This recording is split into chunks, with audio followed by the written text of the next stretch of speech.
उत्तर बिहार के चंपारण की धरती पे एक ऐसा राजवंश जिसका ताकत सिर्फ तलवार नहीं बल्कि धर्म, संस्कृति और दानशीलता थी, परंतु इसका पतन इतिहास को झकझोर के रख देता है।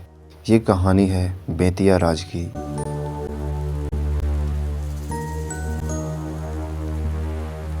जी हाँ, बेतिया राज। समय था 17वीं शताब्दी। मुगल सल्तनत अपने चरम पर थी। इसी समय राजा उज्जैन सिंह को मुगल बादशाह शाहजहां से राजा का खिताब मिला।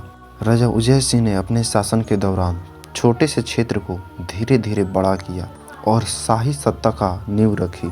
इस प्रकार उज्जैन सिंह बेतिया के प्रथम राजा बने। राजा उज्जैन सिंह के बाद राजा गज सिंह को यह सत्ता मिला, परंतु वे इतना सफल राजा नहीं बन पाए।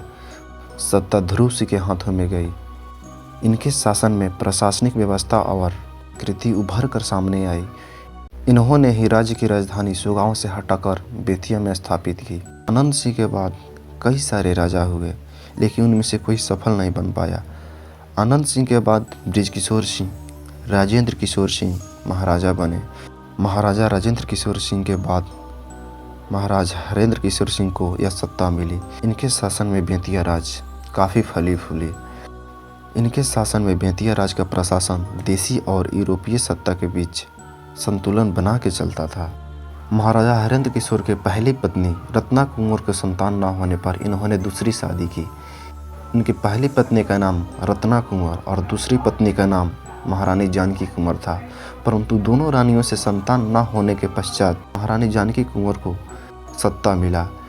कुछ समय के लिए राज्य चला, लेकिन राजनीतिक और प्रशासनिक दबाव की वजह से ब्रिटिश हुकूमत ने 1897 में महारानी जानकी कुंवर को असक्षम घोषित कर दिया और बेतिया राज को कोर्ट ऑफ वार्ड्स के नियंत्रण में दे दिया।